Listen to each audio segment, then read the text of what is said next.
Coming up on Arirang News, the South Korean government signs deals with two more vaccine makers, Pfizer and Janssen, securing enough doses for 16 million more people. Those are likely to arrive after the first quarter of the new year. News of the vaccines sends shares on the KOSPI soaring by 1.7%. Investors hoping that the pandemic will end sooner rather than later, leading to an economic recovery. And South Korea will aim to reduce its plastic waste by 20% by 2025. It's part of the country's plan to be carbon neutral by the middle of the century. It's 5 p.m. here in Seoul. Thanks for tuning in to Arirang News. I'm Devin Whiting. The South Korean government has signed contracts to buy COVID-19 vaccines from two more companies. Those are Pfizer and Janssen. Those two will be providing enough doses for 16 million people. South Korea already has a deal with AstraZeneca and is looking to sign one with Moderna as well. Hong Yoo reports. South Korea has inked contracts to purchase COVID-19 vaccines from global pharmaceutical companies Pfizer and Janssen. Prime Minister Chung Se-kyun announced Thursday that with Janssen, they were able to acquire more vaccines than in the previous negotiations. The contract with Janssen, a subsidiary of Johnson & Johnson, will provide enough vaccines for 6 million people from the second quarter of next year. That's 2 million people more than previously agreed.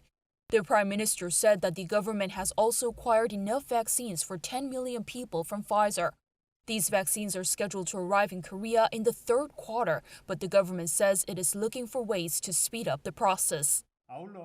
We are doing everything we can at a national level and are separately carrying out detailed negotiations to bring forward the introduction period of the vaccine to within the second quarter. The government promised to take a closer look at the inoculation programs already underway in countries like the UK and US to see if they are safe and effective so that Koreans can safely and rapidly get immunized. South Korea has also signed a vaccine purchase deal with AstraZeneca to bring in 10 million doses and is looking to sign another deal with Moderna. With the holiday season to begin, the Prime Minister asked the people to participate in the stronger social distancing measures for 11 days starting from Thursday. Hong Yoo, Arirang News. South Korea on Thursday reported 985 new cases of COVID-19. We're back below 1,000 again, but officials are preparing for another rise after the holidays. There were also 17 more deaths, raising the total death toll to 756. Now, until January 3rd, South Korea will be enforcing stricter rules nationwide to stop the virus. Groups of 5 or more people will not be allowed to be seated at restaurants. And ski resorts, skating rinks, and sledding parks are closed. Kim Jae-hee has the details on those rules and other measures. Starting Thursday through January 3rd, a new set of special virus prevention measures are in effect, aimed at trying to slow the spread of the virus over Christmas and the New Year. During this period, gatherings of 5 or more people are banned at restaurants nationwide. Violators will be fined up to around $90. Restaurant owners that accept a group of 5 or more people will be fined up to around $2,700.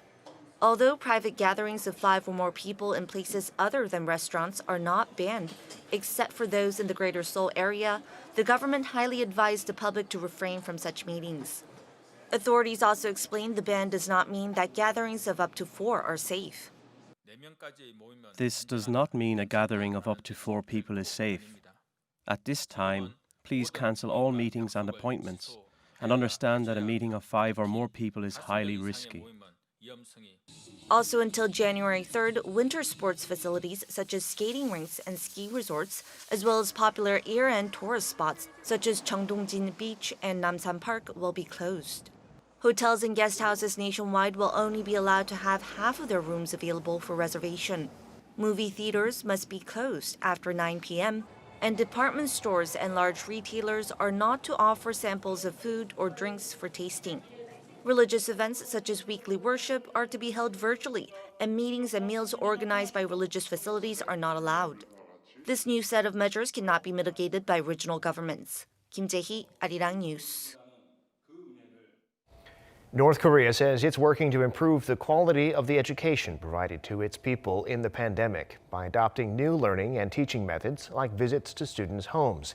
The Nodong Shinmun, a state-run newspaper, ran a report Thursday about the measures, which also include a longer winter break for schools as a way to stop the virus. The report also noted advances in the regime's education system to deal with the pandemic, such as the use of virtual meetings for revising textbooks.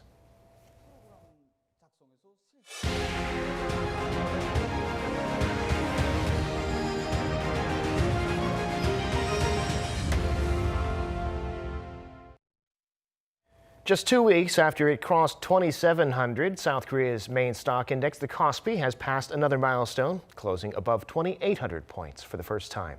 Investors were encouraged about the prospect of an end to the pandemic and an economic recovery as the country sealed deals to buy COVID-19 vaccines from Pfizer and Janssen. The KOSPI reached an intra-session high of 2812, closing at just under 2807 for a gain of 1.7%. The tech-heavy KOSDAQ closed at around 929, an increase of 0.6%. The pandemic has seen a huge increase in the use in plastic waste from takeout food, plastic bags, and so on. So the South Korean government has announced a plan to dramatically reduce plastic waste by 20% in the next 5 years and increase the rate at which plastic is reused. Choi Jung-yoon reports. 850 tons of plastic, 100 tons of styrofoam, and 1,000 tons of plastic bags. That's the amount of trash that is thrown out in a single day in South Korea. Demand for delivery services has increased dramatically due to COVID-19, and with it, an increase in plastic packaging. With the data limited to the first half of the year, the amount of waste is expected to have increased further under the recent stricter social distancing. In response, the government has come up with measures to reduce the disposal of plastics in all process, production, distribution, and consumption, as well as increase recycling. This follows the government's consensus that transitioning to a no-plastic society is essential for achieving net zero carbon targets by 2050.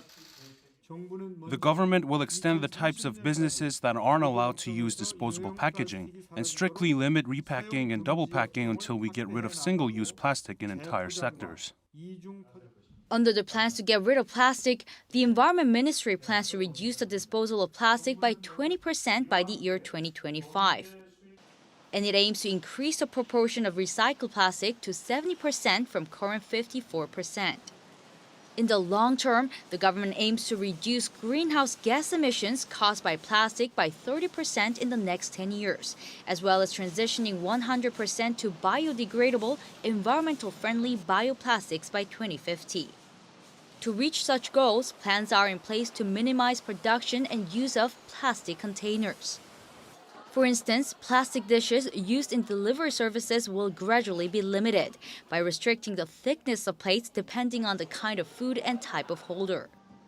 Starting in June 2022, stores will have to pay deposits for using plastic cups, and apartment complex recycling areas will have to sort plastics into 4 types. Importing waste plastics from other countries will be completely banned. Choi Jung-yoon, Arirang News. South Korea's private sector debt rose in the third quarter to a new high and is more than double the size of the country's economy. According to the Bank of Korea, household and corporate debt combined came to about $3.67 trillion or 211.2% of nominal GDP. This is an increase of 4.8 percentage points from the quarter before. People and companies, the BOK said, have been borrowing more to tide themselves over through the pandemic. Time now for an in-depth look at the market news on this Christmas Eve, and for that I'm joined on the line by Dr. Kim Se-won, Professor of Economics at Ewha Women's University. Professor Kim, good afternoon. Good afternoon, David. Well, according to a report from the Bank of Korea, as we just heard, the country's household debt for the first time has surpassed the country's GDP, and if you combine that with corporate debt, it's twice the GDP. Tell us about that, and what do you make of the situation? Yes, as we heard from previous report, Korean household debt is increasing rapidly after the outbreak of pandemic. According to Bank of Korea's recent report, the loan supplied to households increased up to 1,682 trillion won in third quarter. that means household debt increased by over 7% compared to the same quarter in the previous year. And the size is slightly more than the size of Korean GDP. The size of household debt has exceeded the size of GDP for the first time in history. And there are two major reasons for this household debt increase. The first is more self-employers who were hit hard by pandemic borrow money to maintain and continue their difficult business. And there are more individual investors to borrow money to finance their stock investment. So the increased household debt could be another risk factor to Korean economy. Well, in other news, Professor, the price of oil has rebounded from a recent dip on expectations of a recovery in demand in the U.S. It had fallen on news of the new coronavirus variant in the U.K. So what's happening with oil and what's your outlook? In yesterday's international oil market, Western Texas Intermediate increased by 2.3% up to $48 per barrel. It was a rebound after a 3 straight day decline. In U.S., the world's largest oil consumer, crude oil and gas reserves decreased more than expected, and that became a sign of oil demand recovery. I think until the end of the year, international oil price will be fluctuating around $48 to $50 per barrel level. Well, now stocks on Wall Street closed mixed yet again on Wednesday. President Trump now demanding big changes to the stimulus bill that Congress has passed, throwing that into question again. What's the story today in the global markets?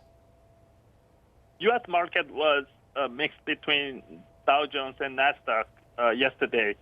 Dow Jones Industrial increased by 0.4%, but NASDAQ decreased by 0.3%. U.S. President Trump vetoes defense policy bill because he objected to some of the defense bill's provisions, including those related to Confederate base names. This veto actually raised an issue of U.S. federal government shutdown and delaying fiscal stimulus package. So that veto became a powerful factor of limiting U.S. stock market rise yesterday.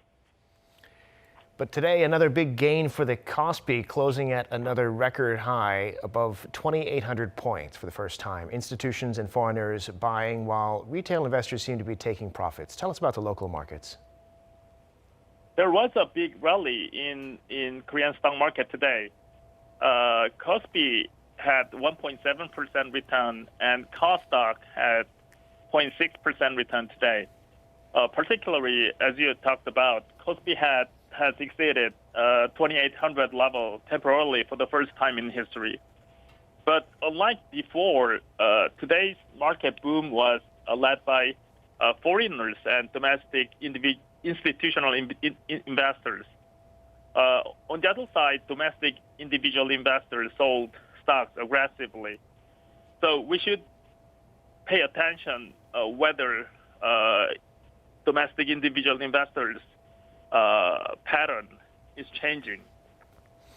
Indeed. And before we go, Professor, analysis from the Bank of Korea has suggested that there could be an economic recovery that does not restore jobs. And for low-income people, this will obviously hinder a recovery in consumption. What do you make of this, and what needs to be done to achieve a solid recovery?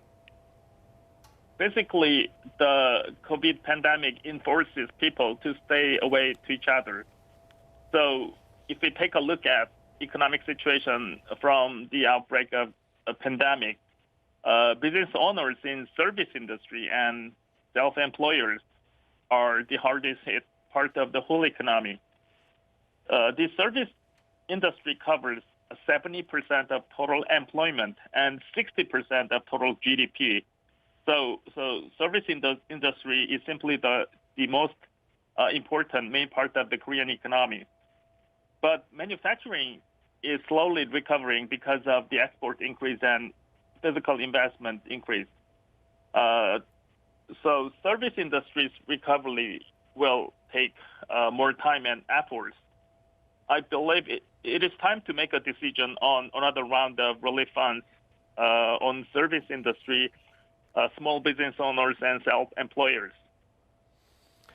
All right, Professor, we'll have to leave it there for today. Thanks so much for coming on, and have a wonderful Christmas.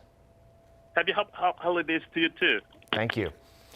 Now, it is Christmas Eve, but because of the pandemic, or in the pandemic rather, South Korea's big three shipbuilders have fared relatively well this year, considering the circumstances. Industry data show Korea shipbuilding and offshore engineering has achieved 91% of its annual order target. Samsung Heavy has achieved 65% of its target, and for Daewoo Shipbuilding, the figure is 75%. Those numbers are not far off from last year. Their position in the market is strengthening, having won 73% of global orders this year for LNG carriers. Industry analysts expect their orders next year to rise about 10%. And it's Christmas Eve, but because of the pandemic, church services will almost all be online. As our Kim Hyo-sun reports, people are trying to make do and to look after those in need.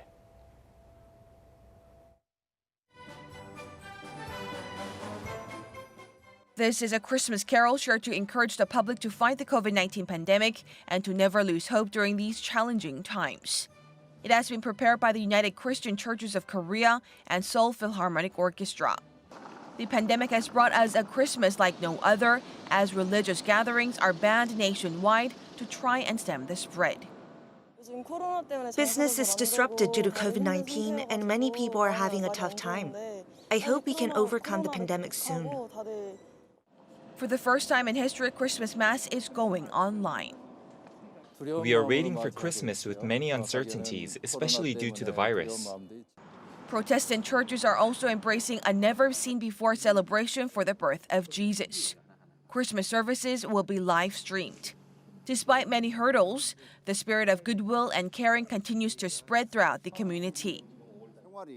We are all finding it difficult, so we need to cooperate and care for those in need.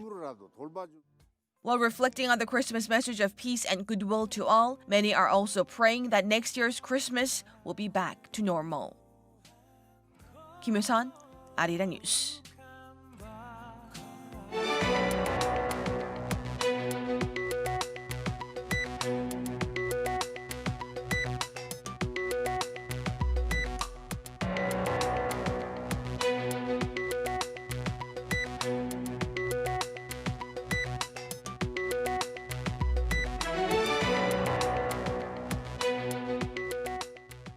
And that does it for this newscast. Thank you for watching.